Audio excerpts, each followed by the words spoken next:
Hello friends, मैं हूँ RJ Tanisha. और मैं हूँ आरजे अभय। आप सबका स्वागत है हमारे एंटरटेनमेंट एक्सप्रेस में। अरे भाई, अरे तनिषा जी, ये एंटरटेनमेंट एक्सप्रेस नहीं है। आज हम स्पेशल प्रोग्राम लेके आए हैं द वॉइस स्टूडियो और रेडियो उड़ान दोनों के कोलैबोरेशन से। इसमें हम ओके ओके। जो हाँ जी, हाँ जी, इसमें जो रेडियो उड़ान का कन्वेंशन हुआ था ना जयपुर में, उसके ब्यूटी कॉन्टेस्ट के विनर का इंटरव्यू लेके आए हैं हम। जी हाँ, बिल्कुल। इस साल जो रेडियो उड़ान का एनुअल कन्वेंशन हुआ था, उसकी ब्यूटी कॉन्टेस्ट के विनर्स हमारे साथ हैं। तो मैं इंट्रोड्यूस कराता हूँ सबसे पहले मेघा पतंगी। तो हेलो मेघा।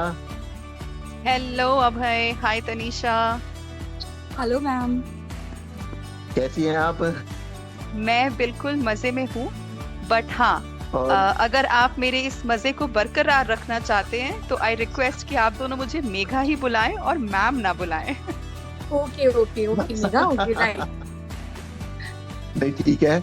और सबसे पहले छोटा सा अपना इंट्रोडक्शन दे दो। तो अभय और तनीषा ने जैसे बताया, मेरा नाम मेघा पतंगी है। मैं अभी बैंगलोर में रहती हूँ, बट इंडिया के डिफरेंट डिफरेंट पार्ट से कनेक्टेड हूँ। मेरे रूट्स राजस्थान में हैं, मेरा born and brought up Kolkata में है, और अब काफ़ी सालों से फॉर प्रोफेशनल जर्नी मैं बैंगलोर में हूँ। मुझे ब्यूटी कॉन्टेस्ट या ब्यूटी पैजेंट में पार्टिसिपेट लेने का बहुत ही टाइम से एक सपना था, एक मन था। बट इस सपने के अलावा मैं प्रोफेशनल जर्नी में एज एन एक्सेसिबिलिटी प्रोफेशनल हूँ, जो मेरे educational background of company secretary से बहुत ही अलग है। डीप इनसाइड माय हार्ट मैं इंटीरियर डिजाइनिंग और कोई भी क्रिएटिव चीज़ों को लेकर बहुत पैशन रखती हूँ। ट्रैवलिंग, लोगों से मिलना, बातें करना, ये सब मुझे बहुत एनर्जाइज करता है। या वाह, वाओ, बहुत बढ़िया। Great great great. मानसी। अब आप भी अपने बारे में कुछ बताइए हमें। Hello everyone. तो मैं सपनों की नगरी, that is called city of dreams, मैं मुंबई से बिलोंग करती हूँ। और अगर मैं मेरी बात करूँ तो मैं वर्सेटाइल हूँ, अलग अलग चीज़ें एक्सप्लोर करती हूँ। जो चीज़ें लोग बोलते हैं कि ये हम नहीं कर सकते, मुझे वो चीज़ें करना बहुत अच्छा लगता है, खुद को चैलेंज करना बहुत अच्छा लगता है। एंड मेरा ऐसा मानना है ये सारी चीज़ें हमें और स्ट्रॉन्ग और कॉन्फिडेंट बनाते हैं। So if I talk about me professionally, I am an advocate by career, and if I talk about my passion, so I do script writing for ad commercials, giving my voice to radio jingles. Apart from this, I also do print modeling. This is all about me. Thank you. Wow, wow. क्या बात है। बहुत interesting. आपने बताया है versatile हो आप। वो भी हम आपके और जो टैलेंट हैं उनको भी अभी हम थोड़ी देर में सुनेंगे। तो सबसे पहले तो आप दोनों ये बताइए कि अब ब्यूटी पेजेंट के आप विनर हैं, तो कैसा महसूस हो रहा है? अच्छा फील हो रहा है, बिकॉज ये मैं हमेशा से प्रिंट करती हूँ एंड ये रनवे है, तो मुझे ऐसा था कि कोई जीतने के इरादे से मैंने इसमें नहीं पार्टिसिपेट किया था। मेरा ये था कि इसमें अगर जाऊंगी तो कुछ सीख करके आऊँगी। वो मुझे एक एक्सपीरियंस लेना था कि थ्रेड के थ्रू हम कैसे कॉन्फिडेंटली वॉक कर सकते हैं, so that I can use it for my future profiles, या फिर फ्यूचर वर्क के लिए भी मैं इसे सजेस्ट कर सकती हूँ। तो मुझे था कि पहले कि हाँ, अगर एक वीआई को रनवे मॉडलिंग करना है तो हाथ में हाथ पकड़ के किसी का we need to walk, and वो शायद इतना कॉन्फिडेंट वॉक ना हो, बट इसमें मुझे ये आइडिया बहुत ही यूनिक लगा जहाँ पर इन्होंने रोप का इस्तेमाल किया, एंड बिकॉज ऑफ दैट आपको किसी के हाथ पकड़ने की जरूरत नहीं है, यू कैन वॉक कॉन्फिडेंटली। तो मुझे वो चीज़ें बहुत अच्छी लगी, and yeah this was the reason I participated, and मुझे वो मोमेंट को लिव करके मुझे बहुत ही अच्छा फील हुआ, रादर देन विनिंग दिस। क्या बात है, आप सीखने के लिए आई थी और अब बाकी लोग आपसे सीख रहे हैं। Mega Thank you. जी तनीषा, मुझे पहले लगा था मानसी कहेंगी, जब अभय ने पूछा कि ये ब्यूटी पैजेंट जीत के कैसा लग रहा है, मानसी कहेंगी बल्ले बल्ले शावा शावा लग रहा है। नहीं, बट एक्चुअली बल्ले बल्ले शाबा शाबा लगना चाहिए, डेफिनेटली हम सबको लग रहा है। मेरे लिए ये बहुत ही अमेजिंग एंड ऑसम फीलिंग है ब्यूटी पैजेंट विन करने के बाद।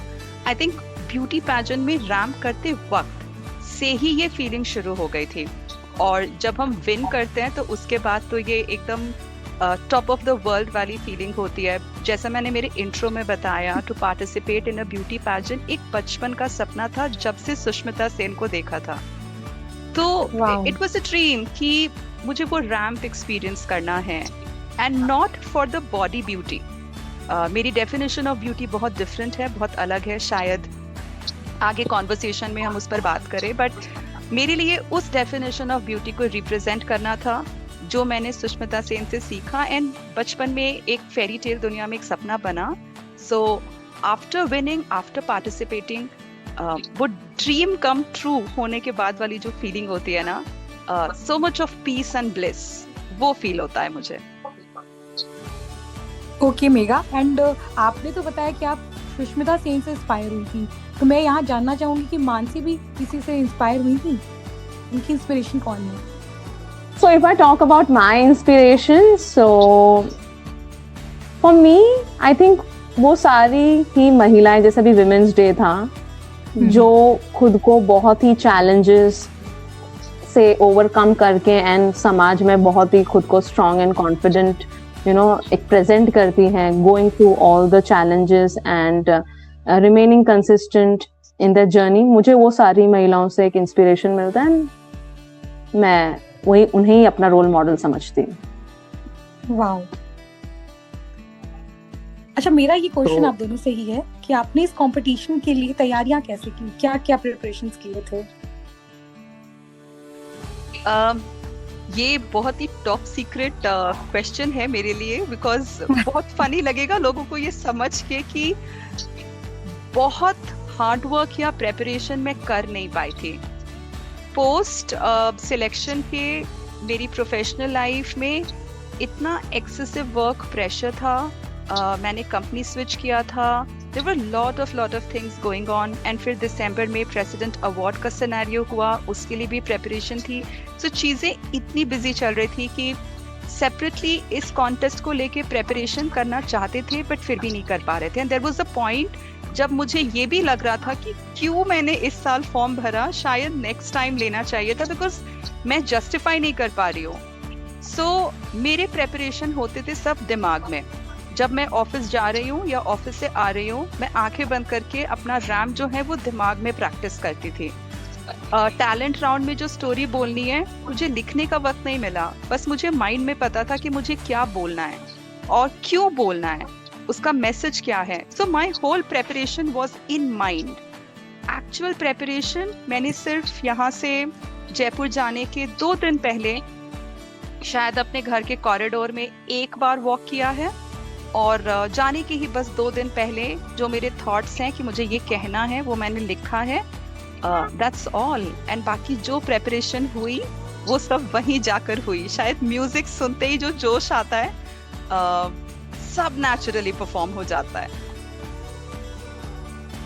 तो वैसे तो मेघा, आपका जो मतलब अवार्ड जीतने का है वो तो तभी डिसाइड हो गया था जब आपने बहुत बड़े डायरेक्टर के साथ एक स्टोरी की थी। हाँ जी जरूर। हाँ, और ये मेरी फ्रेंड भी तो बनी है। हाँ, उस स्टोरी में ये मेरी फ्रेंड भी तो है, अंशु। हाँ बिल्कुल। भाई, तो एक डायरेक्टर और एक फ्रेंड का लकी चार्म ही तो मेरे लिए काम किया है। तो मैं अपने श्रोताओं को बता देता हूँ कि हमें ये हमारे वॉइस स्टूडियो पे एक स्टोरी आई थी, शादी विवाह मैरिज, और उसके अंदर मेघा ने बहुत ही बेहतरीन रोल किया था। उसमें तनीषा जी भी थी, मैं भी था। तो चलिए अब मानसी आप बताइए।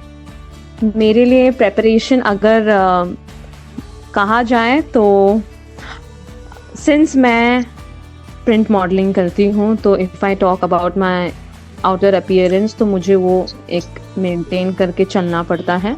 And if I talk about ऐसे रनवे के लिए प्रेपरेशन, तो फर्स्ट को हमारा फैशन शो था, राइट? तो 28 को जो प्रेपरेशन था तो उसी में ही मैंने वो रैंप वॉक की प्रैक्टिस की एंड आई वाज लाइक मैं शायद अच्छा ही कर रही थी क्योंकि कुछ ज़्यादा मुझे ऐसे फीडबैक नहीं मिला कि कुछ गलत जा रहा है कि कुछ, एंड पोजेस के भी प्रैक्टिस मैंने उसी दिन ही कर ली थी।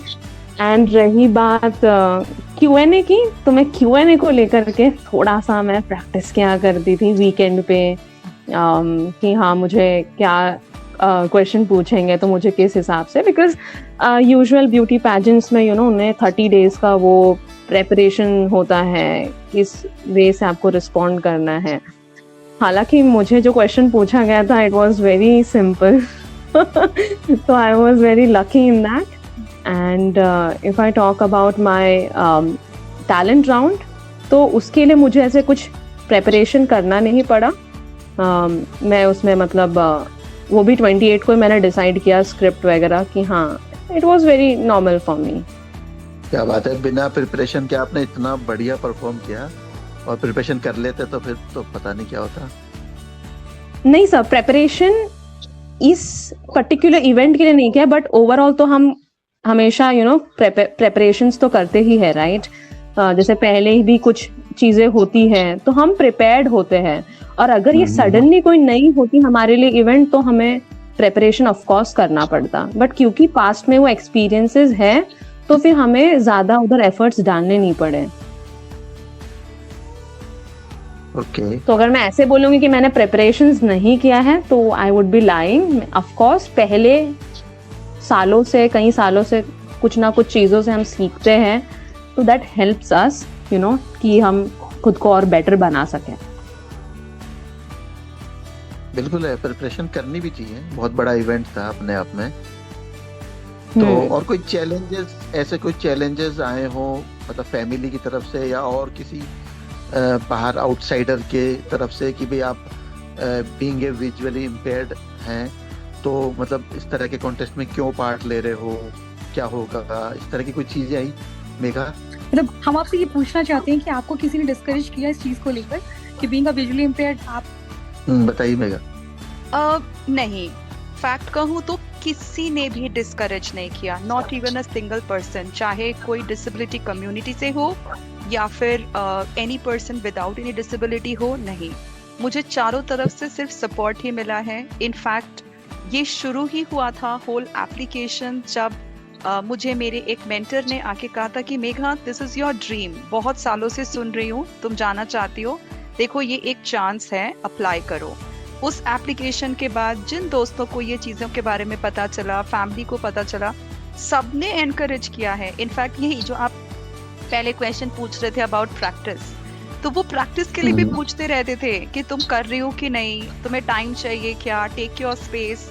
तो मुझे कहीं से भी कोई डिस्करेजमेंट या नेगेटिविटी नहीं मिली है इस कंपटीशन में पार्टिसिपेशन को लेके। एवरीवेयर मुझे सिर्फ पॉजिटिविटी ही पॉजिटिविटी मिली है। Very good, very good. Mansi, बहुत खुशी हुई हमें ये जानकर कि इतने पॉजिटिव लोग आपके सराउंडिंग्स में हैं। Mansi, if I talk about me, तो मैं हमेशा ही किसी ना किसी के साथ ट्रैवल करती हूँ, आई एम नेवर अलोन। तो उसका रीज़न ये था कि इस बार मुझे आना था, तो मेरे कुछ फ्रेंड्स ने मुझे बोले थे लाइक अक्टूबर नवंबर में ही कि I think if you are going now so you should go alone, तुम वहाँ पे सेफ रहोगे, बिकॉज यहाँ पे सब अपने ही सब लोग थे, तो दे वर लाइक कि यहाँ पे आना अकेला कोई बड़ा इशू वाली बात नहीं है। तो मैं जा रही थी, तो पहले तो my mom was okay with it, but actually क्या हुआ कि मैं कुछ 2-3 लड़कियों के साथ रूम शेयर करना चाहती थी and I share that audio to Puneet sir. Puneet sir ने कुछ अलग वे में नहीं बोले, बट उसे मेरे घर वालों ने कुछ अलग वे में इंटरप्रेट कर लिया। It was not okay for them and they were not ready to send me alone, but then फिर मैंने बहुत रिक्वेस्ट किया। तो बस यही एक चैलेंज था, अकेले आना, otherwise everything was okay for me। Means आप दोनों की फैमिली ने आप लोगों का फुल सपोर्ट किया? जी जी, मेरे फैमिली को तो एक्चुअली पता ही नहीं था कि मैं ऐसे कुछ इसमें पार्टिसिपेट कर रही हूँ, एंड मैं हाँ हाँ, एंड वो इतने एंथुसियास्टिक होते भी नहीं है मेरे कोई चीजों को लेकर के, अरे हाँ ये है ना, हाँ करेगी, हाँ मतलब उनका है कि मैं ये सारी चीजें करती हूँ, तो समवेयर वो अलग बात है कि दे अप्रिशिएटेड बाद में, बट पहले उनका ऐसा होता है कि हाँ ठीक है ना, हाँ कर रही है कुछ, हाँ बस कुछ कर तो रही है, ऐसा है। इट इज लाइक दैट, ऐसा नहीं है कि oh my god she is going to participate, we have to ask her. मैं जब दूसरों का सुनती हूँ मुझे बड़ा अच्छा लगता है कि यू नो, बट मेरे इसमें ऐसा है कि हाँ ठीक है पार्टिसिपेट कर रही है, हाँ है किधर तो भी जाना है, वेरी नॉर्मल रिएक्शन। उनको जब पता लगा कि आप विन हुए हैं तो फिर कैसा रिएक्शन था? आई वुड से मेरे पेरेंट्स ज्यादा एक्सप्रेसिव नहीं है, शायद इसीलिए वो मुझे पुश ना करते हो, बट जब मैं जीती तो जैसे मेरे घर में मेड हैं या जो भी लोग हैं उन्हें मतलब फोटोज दिखा रहे थे, एंड पापा भी बहुत खुश थे, एंड उन्हें जो लगा कि मैं अकेले जा रही हूँ तो कहीं ना कहीं उन्हें भी लगा कि हाँ that was not the right thing जो हम ऐसे कर रहे थे, रोक रहे थे। तो ओवरऑल इट वाज गुड। मैं घर में एंट्री मार रही थी तो मुझे होली का दिन था तो तिलक भी लगाया गया। नहीं, मुझे याद है आपका इंट्रोडक्शन में कि आपकी पूरी जर्नी आपने अपने 5 ईयर से बताया था, तो वो मुझे पूरा याद है, तो मैं समझ सकती हूँ कि मतलब कैसा लग रहा होगा आपको जब आप घर वापस आए। या और मेघा, क्या अब मतलब ये जीतने के बाद अब क्या प्लान्स हैं, क्या कुछ और करने का है? सही। ये बहुत ही इंटरेस्टिंग क्वेश्चन है। सो इसके 2 पार्ट्स ऑफ आंसर हैं, अगर मैं बहुत ऑनेस्टली एक्सप्रेस करूँ तो। बचपन से जब मैंने ये ड्रीम देखा था, looking at Sushmita Sen, it was one, definitely उस रैंप पे वॉक करना है, एक ब्यूटी की रियल डेफिनेशन को रिप्रेजेंट करना है, and definitely it was about experiencing the crown. मैं रनर अप हूँ, विनर हूँ, बट शायद उस क्राउन से एक कदम पीछे हूँ। तो वो फायर या वो पैशन जो है ना, वो कहीं ना कहीं अभी भी है। अब आप उसको कह सकते हो कि वो थोड़ा चाइल्डिशनेस है, बिकॉज वो एक बेबी मिष्टी मेघा का एक ड्रीम है जो अभी भी कहीं ना कहीं अधूरा है। मैच्योर्ड मी को फर्क नहीं पड़ता, I am already the winner. But जो बेबी मिष्टी मेघा है, शायद उसे फर्क पड़ता है, who believes in fairy tales, who believes in Cinderella, who believes in Crown. So these are the 2 versions of me. So let's see, वो एक manifestation है, and to be more honest, not like a visually impaired platform, but अगर मेरे life में कभी ये next experience होने का मौका मिले, तो मैं एक जनरल कैटेगरी ब्यूटी पैजेंट में अपने आप को दोबारा रिप्रेजेंट जरूर करना चाहूंगी। This is one.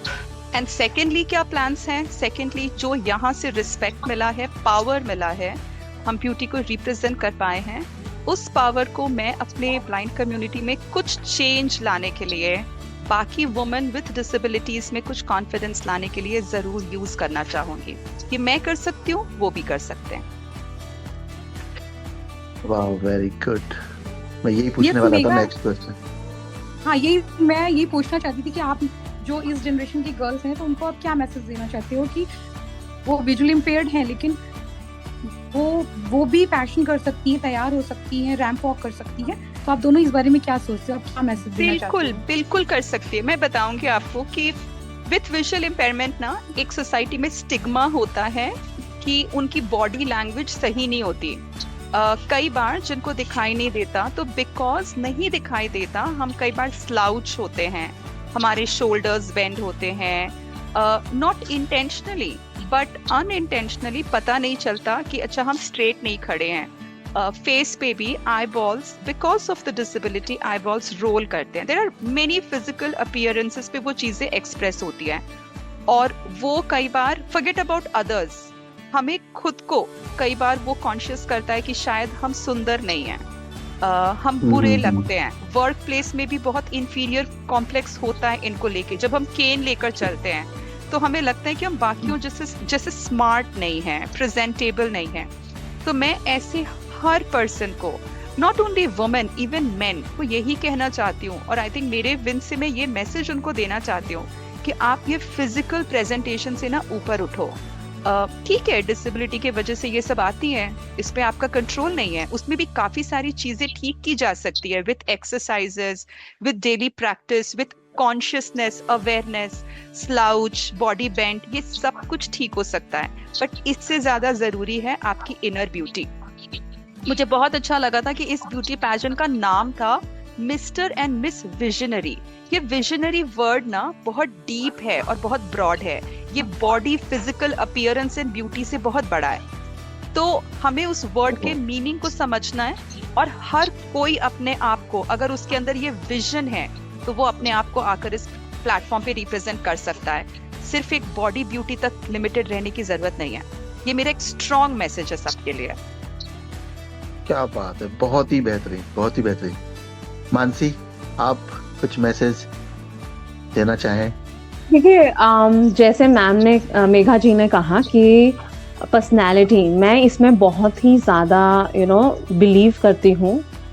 ना कि सिर्फ आउटर ब्यूटी, बट जब हम किसी से बात करते हैं, जैसे कि हम रोड पे ही जाते हैं, very simple example, excuse me, आप मुझे रोड क्रॉस करने में, ये बहुत ही अंडर कॉन्फिडेंट साउंड करता है। But if you sound like this कि excuse me, I have vision problem, could you please help me to cross the road, तो वो चीज़ें जब आप किसी से वो कॉन्फिडेंट साउंड करोगे ना, तो people don't take you as बेचारा। ओके, तो ये चीज़ों पे, जैसे कि मैं पहले जब एक एनजीओ में वर्क करती थी एज अ जॉइंट सेक्रेटरी, तो हम लोग पर्सनैलिटी डेवलपमेंट पे बहुत वर्क करते थे, अलग अलग स्टेट्स में जाके। काश वो भी दिन आ जाए, तो I will definitely work in different countries, but हाँ, अलग अलग स्टेट्स में जाते थे, एंड वहाँ पर हम इसी पर फोकस करते थे, how we need to talk, how we need to present ourselves. It's not just about the हमारा कलर कॉम्प्लेक्शन कैसा है, हमारा फेस कट कैसा है, कैसे शार्प फीचर्स है या नहीं, वो बाजू में रखना है। उससे ऊपर उठ के हमें कॉन्फिडेंटली लोगों से, जैसे कांटेक्ट बनाना, आई कांटेक्ट। हो सकता है हम प्रॉपर आई कांटेक्ट ना बना पाए, हो सकता है हमारी आंखें क्लोज्ड है बाय बर्थ, लेकिन एटलीस्ट हम वो इंसान की तरफ फेस तो कर सकते हैं। हाँ, और अगर हमारी आईज है, और अगर हमारी आईज हिलती है, तो उसे भी तो हम एक्सरसाइजेस के थ्रू ठीक कर सकते हैं। मेरी पहले फोटोज अच्छी नहीं आती थी, like other visually impaired, but फिर मैंने बहुत ही कोशिश किया, मैं कॉन्फिडेंटली सामने देखने लगी, एंड मैं कुछ ट्रिक्स अपनाती। जब कोई फोटो खींचता है, मैं बोलती प्लीज आप प्रॉम्प्ट दें, आप कहाँ हैं, तो वो ऐसा ना हो कि भाई वो कहाँ देख, खींच कहीं और, हम देख कहीं और रहे। अभी क्वेश्चन Q&A राउंड में भी मैं पूछ रही हूँ कि मैम आप कहाँ हैं, मेरे लेफ्ट या राइट, तो at least I can not make the proper eye contact, but वो हमें वहां हम देखते, तो वो कहीं ना कहीं हम वो कनेक्शन बिल्ड कर पाते हैं जिससे हम बात कर रहे हैं। तो ये सारी चीजें बहुत इंपॉर्टेंट होती हैं। डेफिनेटली, बहुत ही बढ़िया आपने आंसर किया है। और तनिषा,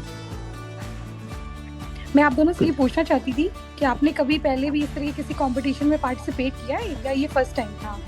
सो if I talk about me, तो नहीं, for me runway modelling was the first experience, and I really enjoyed the moment. For me as well, एक proper professional beauty pageant is the first time.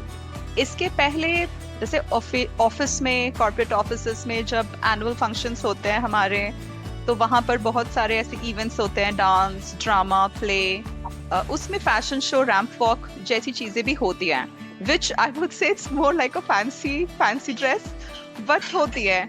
तो हाँ, मैंने वो corporate level पे participate किया है ट्वाइस और thrice, but a professional organised beauty pageant it's the first time. Okay, and मैं यहाँ पे बहुत क्यूरियस थी जानने के लिए कि आप दोनों तो बहुत ही कॉन्फिडेंट थे और बहुत अच्छा परफॉर्म किया, तो ये कंपटीशन के ड्यूरेशन में दूसरे जो आपके कंटेस्टेंट थे, जो पार्टिसिपेंट्स थे, तो उनके साथ आप लोगों का कोऑर्डिनेशन कैसा था? मतलब उनके रिएक्शंस कैसे थे? आप लोगों को क्या पॉजिटिव नेगेटिव लगा और क्या चेंज आना चाहिए? यस, सो दूसरे कंटेस्टेंट्स के साथ आई थिंक हमारी रैपो बहुत अच्छी बनी। जैसे मैं और मानसी शायद शुरू से कह रहे हैं during this interview ki more than winning, it was about presenting ourselves, it was about representing ourselves in our community. तो आई थिंक हम सब उसी मोटिव के साथ गए थे। हम वहाँ गए, हमारी जेलिंग बहुत अच्छी थी। इवेंट के पहले वाले दिन रात को पार्टी करना, शोर शराबा करना, गाना बजाना, एंड सेम इवेंट के बाद भी। सो जेलिंग में कोई इशू नहीं रहा। चीज़ें आई थिंक बहुत ब्यूटीफुल है, बहुत वेल ऑर्गेनाइज्ड है। ऑर्गेनाइजिंग टीम के लिए हमारे पास डेफिनेटली हमेशा फीडबैक होता है, because there is a scope of improvement जो हम ऑलरेडी कन्वे कर भी चुके हैं। बट ओवरऑल आई थिंक बहुत ही ब्यूटीफुल इवेंट है। एंड जो मेरे लिए सबसे ज़्यादा attractive portion of this whole event है इज द इंडिपेंडेंट वॉक। बिना केन के, बिना किसी के हाथ पकड़े, अपने आप को खुद रिप्रेजेंट करना इतने सारे लोगों के सामने, उस लाइमलाइट के बीच। आई थिंक वो मेरे लिए एक एपिक मोमेंट रहा है। या over to you Mansi. So if I talk about me, तो of course हम जब से ही ये पैजेंट के बारे में हो रहा था, गॉसिप चल रहा था, टॉक ऑफ द टाउन बना हुआ था, तो हम सभी सारी गर्ल्स मिलके हमने एक ग्रुप बनाए थे। हम एक दूसरे को ग्रूम किया करते थे, सारी गर्ल्स सब अपने इनपुट्स देते थे। एंड उस हिसाब से I believe that collaborative spirit होना चाहिए कॉम्पिटिटिव स्पिरिट से ज़्यादा, बिकॉज कहीं ना कहीं आप वो कंपटीशन माइंड में लेके चलोगे तो वो ग्रज, वो हेट्रेडनेस आपके फेस पे रिफ्लेक्ट होता है। बट इफ़ यू थिंक कि भाई नहीं, हम यहाँ पे एक दूसरे को कुछ सिखाने के लिए आए हैं, खुद कुछ सीखने के लिए आए हैं, तो फिर वो एक जर्नी बहुत ही स्मूथ और अच्छी हो जाती है। And you enjoy that process rather than कौन जीतेगा, मुझे जीतना है, उसे हराना है। उससे ऊपर उठ के आई थिंक हमें सबके बारे में सोचना चाहिए। Very good. एक चीज और ऐड करूंगी, आने के पहले मुझे किसी ने तो कहा था कि वो मुझे रेड रोज देंगे, बस वही एक कमी रह गई, मुझे अभी तक वो गुलाब मिला ही नहीं। So, ये मुझे बार बार टॉन्ट कर रहे हैं फर्स्ट डे से ही कि रोज कहाँ है। आई टेल यू, उसके पीछे भी एक स्टोरी है। एक्चुअली मुझे इनकी आवाज़ बहुत पसंद है। She has a very beautiful voice. I don't know किसके साथ रेजोनेट होती है, बट जिन किसी के साथ भी रेजोनेट होती है सुनने में बड़ा अच्छा लगता है, साथ सुनते रहो। तो आई जस्ट टोल्ड हर ऐसे ही कि I will just give you a rose जब हम जयपुर में मिलेंगे। एंड मैं वहाँ पर स्टेशन पर उतरी, मैं ढूंढने की कोशिश की, हालांकि मुझे वहाँ पर रोज़ तो नहीं मिला। एंड फिर ऑनलाइन भी मैंने बहुत ट्राई किया, फर्स्ट डे भी ट्राई किया, सेकेंड डे भी ट्राई किया, बट वहाँ पर मुझे रोज़ मिल नहीं रहा था। एंड ये मुझे कॉन्स्टेंटली हर रोज़ मुझे टॉन्ट मारती थी, मेरा रोज़ कहाँ है, मेरा रोज़ कहाँ है। मैं बोली मैं आपको रोज़ दूंगी, लेकिन वो रोज़ मिले तो सही।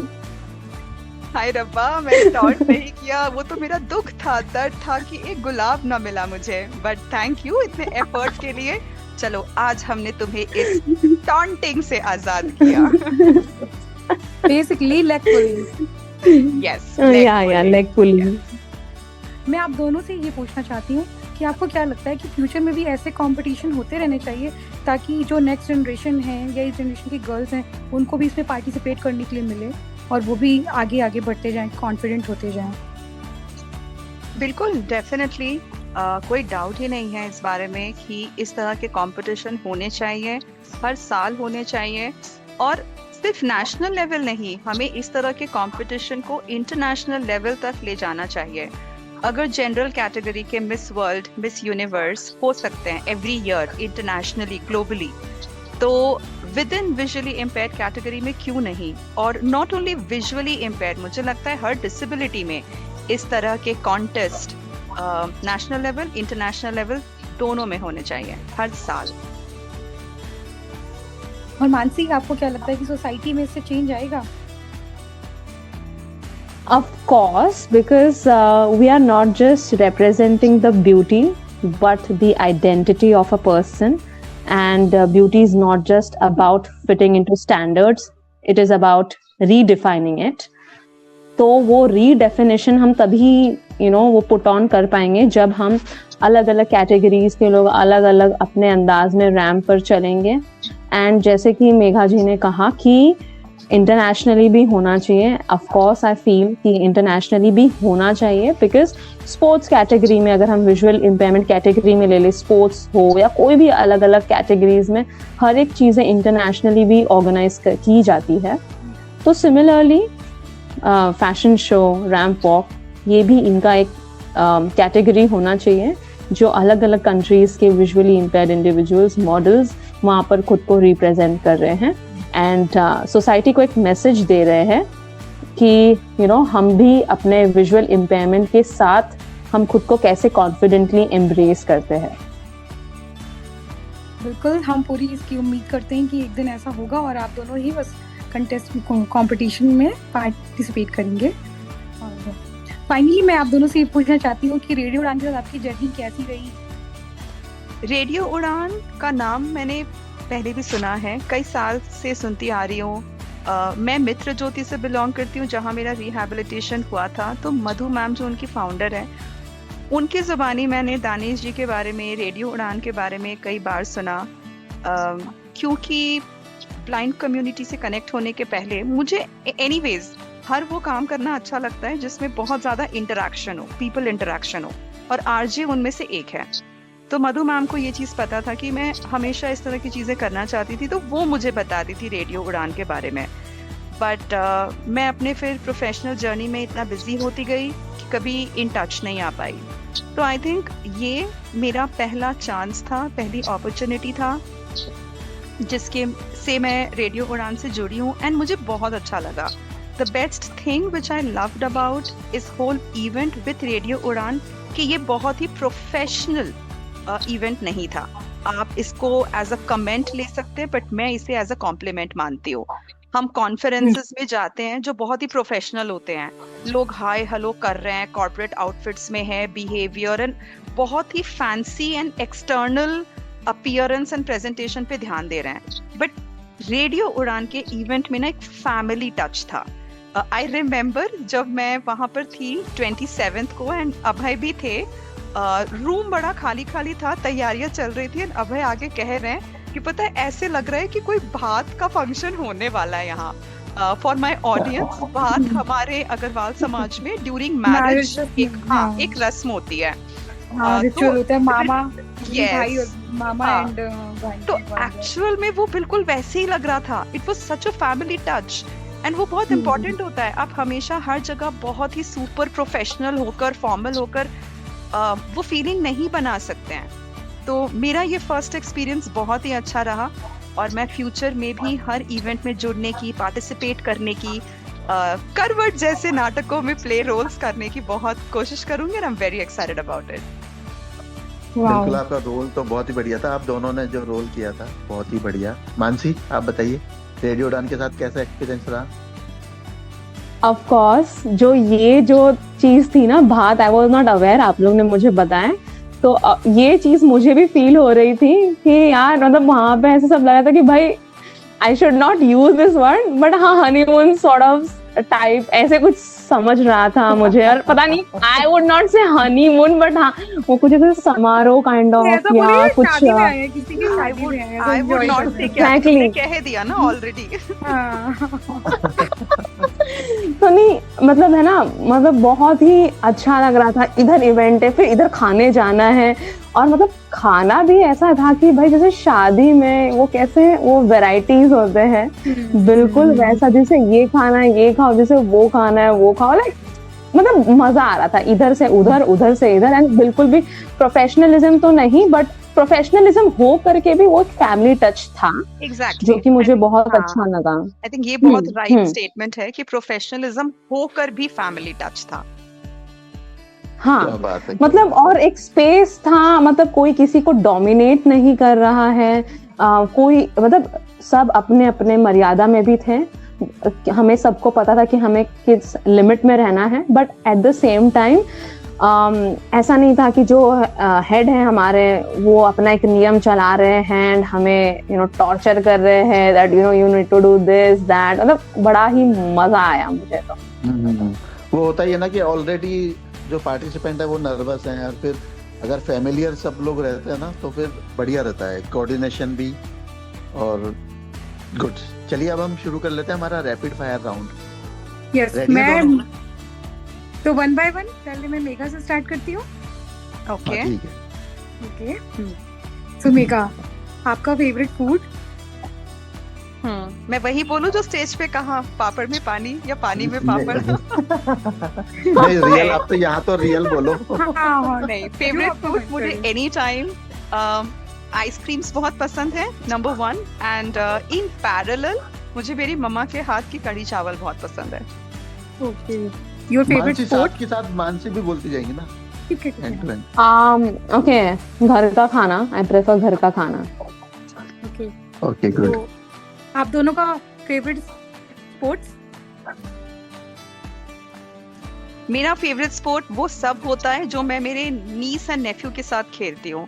उनके साथ रेसिंग करना, उनके साथ लूडो खेलना, so everything which I play with my niece and nephew is my favorite sport. And मेरा फेवरेट स्पोर्ट है, मुझे लड़कों के साथ क्रिकेट खेलना बहुत पसंद है। तो जैसे कि मैं ही एक अकेली ब्लाइंड हुआ करती थी, तो वो मुझे बोलते थे बॉल आ रहा है मार, तो आई यूज्ड टू जस्ट मैं ऐसे हिट करने स्विंग करती थी बैट को, और मैं इतने जोर से स्विंग करती थी कि एक बार तो मतलब है ना, हम लोग ग्राउंड में खेल रहे थे, किसी का कांच टूट गया। तो फिर एक आंटी आके बोलती है कि है ना किसने तोड़ा, तो सब मुझे ही बोलते हैं ये। तो फिर मैं सीधी बन गई एकदम, आंटी मुझे तो दिखता ही नहीं है तो मैं कैसे फोड़ूंगी ना, ये लोग मेरे पे। फिर वो सभी लोग, वो मैम जो आंटी जो भी थी, वो उन्हें चिल्ला रही थी।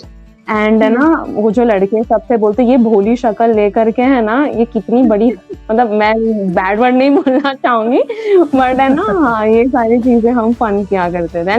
मुझे बड़ा मजा आता है लड़कों के बीच में, मैं एक अकेली don and I am just भाई ऐसे नहीं बात करना है, like I am the boss वाली फीलिंग आती है एकदम। ओके, आप दोनों की favourite movie? Of course 3 Idiots। Okay, 3 Idiots। Megha? मेरी जब वी मेट है। वैसे तो मेरी फेवरेट मूवी का बहुत लंबा लिस्ट है, बट अगर एकदम से सोचूं, अभी जो पहला नाम दिमाग में आ रहा है जब वी मेट, बिकॉज मैं मेरी फेवरेट हूँ। ओके, आप दोनों का कोई फेवरेट प्लेस जहाँ आप गए हो या इन फ्यूचर जाना चाहते हो? उत्तराखंड। आई फील वो उत्तराखंड में जो वो सीनिक ब्यूटी है, मुझे ऐसा लगता है कि वहाँ से मेरा कुछ पास्ट लाइफ कुछ कनेक्शन है। जब भी वहाँ जाती हूँ तो मुझे ऐसा लगता है कि मुझे कोई तो वहाँ बुला रहा है, मुझे पीस वाली फीलिंग आती है। ऑफ कोर्स मुंबई बहुत ही बढ़िया प्लेस है, मतलब मुझे तो मुंबई से प्यार है। No judgements, very supportive people, very kind people, but इतने भाग दौड़ वाले जिंदगी में वहां पर जब आप जाते हो तो ऐसा लगता है कि हाँ पीस है, शांति है, नेचर के साथ आप कनेक्ट कर पा रहे हो, तो ऑफ कोर्स उत्तराखंड। वाओ। अब प्लेस जो मैं जा चुकी हूँ जो मेरे दिल के बहुत करीब है वो है जैसलमेर। मुझे ओवरऑल राजस्थान बहुत पसंद है क्योंकि वो मेरे पूर्वजों की जगह है। मेरा गांव, मेरा विलेज वहाँ है, हमारे एंशिएंट टेम्पल्स वहाँ है, तो overall Rajasthan. But I still remember my trip to Jaisalmer. उस रेगिस्तान पे बिल्कुल सो जाना, I just can not express कि ऐसे लगता है गोल्डन चादर है। तो वो बहुत करीब है। जहाँ मैं जाना चाहूँगी, the second best place of nature is Leh Ladakh. It's my dream place to cover. Okay. आप दोनों की कोई एक ऐसी हॉबी की बिल्कुल टाइम मिले, आप सोचते रहते हो बस मुझे वो करना स्टार्ट कर देना है? मुझे जैसे कि मैं अलग अलग आवाजें जब सुनती हूँ तो I just close my doors and I just try imitating that, and मैं फिर खुद ही वो सुनती हूँ एंड मैं एंजॉय करती हूँ, मुझे बड़ा अच्छा लगता है। अच्छा, मैं बेसिकली जर्नलिज्म करती हूँ। Means what journalism means is journaling basically. What it means कि जब भी मुझे वक्त मिलता है and when I have my me time, मैं लिखती हूँ। व्हाट आई राइट इज ऐसा कोई स्टोरी या पोएम नहीं, बट अबाउट माय एक्सपीरियंसेस कि इस दिन मैं यहाँ गई, मुझे कैसा लगा, या किसी से बात किया तो कैसा लगा, good, bad, surprising. It's like वो किताब जहाँ मैं सब कुछ अपने मन का लिख सकती हूँ। सो आई डोंट नो ये हॉबी है, आप उसे हॉबी कहोगे या नहीं, but this is something I always do in my me time. Okay, very good. Life का कोई हैप्पीएस्ट मोमेंट? लाइफ का हैप्पीएस्ट मोमेंट, बहुत डिफिकल्ट है हैप्पीएस्ट डिफाइन करना, बिकॉज लाइफ में एवरीडे इतने सारे हैप्पी मोमेंट्स हैं। बट यस, जो कोई एक ऐसा recent- हो जो हमेशा याद जो रहता हो, सडनली याद आ याद जाए, हाँ, जो कुछ बस दिल करे उससे बोलने का। Okay, so I'll talk about two moments क्योंकि दोनों में कंपेयर करना बहुत मुश्किल है. I कोई नहीं remember the happiest moment जब मैंने मेरे nephew को first time अपने गोद में लिया था after his birth. I think I just cannot forget that moment. छोटू सा and he was into my arms. So that's the happiest moment deep. And the second thing what I can recollect right now कि जब मैं stage में थी हमारे देश की president madam Murmu के सामने एंड जब वो मुझे मेडल पहना रहे थे, I think this is also something जो बयां कर पाना शब्दों में बहुत मुश्किल है कि कैसा लगता है. बहुत बड़ी, ग्रेट बहुत बड़ी great. Achievement. Mansi, So if I talk about my happiest moment, so of course मेरे लिए भी बहुत difficult है, but वो 3 दिन जो थे मेरे लिए बहुत ही ज़्यादा happiest moment थे, because मैं उस समय अकेले आई थी and मैं enjoy कर रही थी हर एक moment को. इससे बातें करना, उससे चिट चैट करना, एंड वो कोई रेस्ट्रिक्शंस नहीं, कोई डिसिप्लिन नहीं कि you know I have to sleep early, I have to get up early. हालांकि मैं सो लेट रही थी, उठ जल्दी रही थी. I used to sleep by 1 and I used to get up by 5, but मुझे वो थकावट ऐसी बिल्कुल नहीं. तो I was just enjoying that process. Okay, then life का कोई शॉकिंग मोमेंट जो याद है? Shocking moment.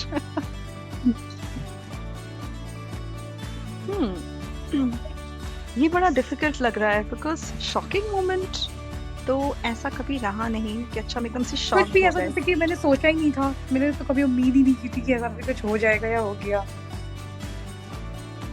ओके, हाँ, तो जब आप ऐसे एक्सप्लेन कर रहे हो तो I definitely can relate immediately. जो आ रहा है अभी मेरे दिमाग में हाँ, हाँ, बिल्कुल. ये मेरी 3rd वर्क प्लेस के बारे में है. पेगासिस्टम्स जब मैंने ज्वाइन किया था, ये उसकी जर्नी के बारे में है. थोड़ा सा इलैबोरेटिव आंसर रहेगा ये. जब मैं अपनी सेकंड कंपनी से निकलना चाहती थी फॉर बेटर अपॉर्चुनिटी, तो till second company it was always getting job with the reference or the connects of non-profit organization, NGO के सहारे. एंड उनके बड़े टर्म्स एंड कंडीशंस होते थे और फिर वो हमें पैकेज नेगोशिएशंस में भी थोड़ा सा कॉम्प्रोमाइज ही करने के लिए कहते थे, विच आई नेवर लाइक्ड. और जब मैंने जॉब ढूंढने की कोशिश की तो हमेशा इंटरव्यूज क्लियर हो जाता था, जैसे हमारे करवट नाटक में भी दिखाया है. इंटरव्यूज क्लियर हो जाने के बाद भी अचानक से जब उनको या तो विजुअल इम्पेयरमेंट के बारे में पता चलता या फिर स्क्रीन रीडर इश्यूज होते तो वो फोन करके मना कर देते.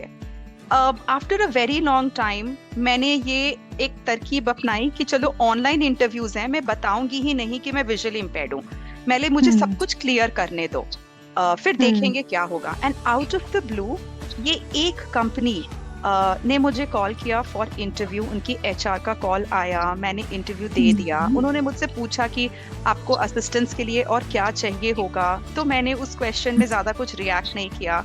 फिर मेरे इंटरव्यू जब हुए 2 राउंड्स हुए थे विथ 2 मैनेजर, एक इंडियन मैनेजर, एक US manager.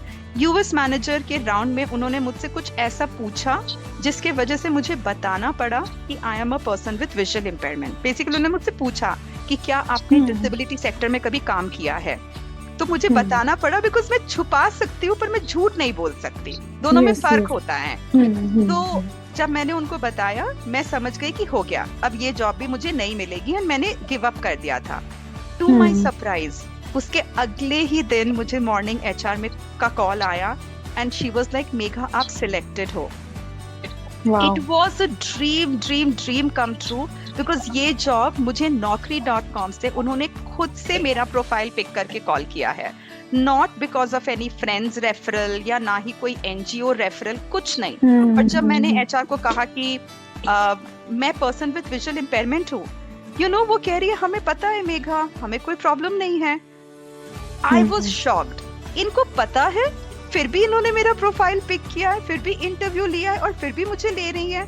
So that was the most shocking and surprise moment कि फाइनली मुझे मेरे स्किल्स पे जॉब मिली, ना ही कोई दया या रेफरल्स की वजह से.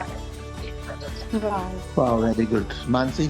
एंड मानसी, आपका? देखिए, मेरे लिए शॉकिंग रिएक्शन तो मैं ऐसे बोलना चाहूँगी इन जनरल वे कि मैंने आफ्टर कंप्लीटिंग माई लॉ मैंने प्राइवेट सेक्टर्स में अप्लाई किया, तो जैसे सबको ही अप्लाई करते हैं, मैं ऐसा नहीं बोलूँगी कि मुझे रिजेक्शंस का सामना करना पड़ा just because I was visually impaired. Sighted भी फेस करते हैं, तो मैंने 10-20 जगह पर मैंने अप्लाई किया था naukri.com पर। एंड लकीली मुझे एक यहाँ पर एक फर्म है, लीगल फर्म, मुझे वहाँ से कॉल आता है एंड शी वॉज इम्प्रेस्ड जब उन्होंने मेरा इंटरव्यू लिया एंड शी वॉज लाइक कि आपको कोई असिस्टेंस चाहिए स्टेशन से ऑफिस तक आने के लिए, तो मैंने तभी मना कर दिया। And later on I realise कि भाई वो बहुत अंदर हैं, तो लेकिन फिर भी the work culture was really very supportive, very much inclusive. Okay, तो ये चीज़ें अच्छी थी प्राइवेट सेक्टर के साथ। यूजुअली ऐसा नहीं होता है विजुअली इम्पेयर्ड लोगों के साथ, बट मेरे साथ प्राइवेट में तो एक्सपीरियंस बहुत अच्छा था। लेकिन जब when I tried for legal officer exams in PSU और इन गवर्नमेंट सेक्टर्स, तो सीन ये हो गया कि जितने भी विजुअली इम्पेयर्ड कैंडिडेट्स थे सभी को होल्ड पर डाल दिया जस्ट बिकॉज कि वो देखकर काम नहीं कर सकते। उसमें कुछ क्राइटेरिया थे, फंक्शनल रिक्वायरमेंट, कि can perform work by seeing, sitting, standing, bending में सब में तो हमें येस टिक कर दिया कि yes we can perform that work, but when it comes to seeing no tick किया था डॉक्टर ने, तो उसके लिए उस बेसिस पर हमें अनफिट डिक्लेयर कर दिया फॉर दैट पर्टिकुलर पोस्ट, जबकि वो गवर्नमेंट के हिसाब से visually impaired people can perform that role. तो ये सारी चीजें हुई, तो मेरे लिए ये शॉकिंग था कि प्राइवेट सेक्टर ने मुझे अपनाया, लेकिन PSUs, गवर्नमेंट अंडरटेकिंग जो फर्म्स होते हैं, तो वहाँ पर मुझे ये सारी चीजें फेस करनी पड़ी, हालांकि मुझे नहीं। तो आप दोनों का, मानसी और मेघा, आप दोनों का बहुत बहुत शुक्रिया कि आपने हमारे को इतना टाइम दिया। थैंक यू, हमें भी बहुत मजा आया। चलिए, हमारे चैनल को सब्सक्राइब कीजिए, द वॉइस स्टूडियो को, और सुनते रहिए इसी तरह के बेहतरीन programmes. Thank you so much. Bye bye. Like, share and commenting. Bye.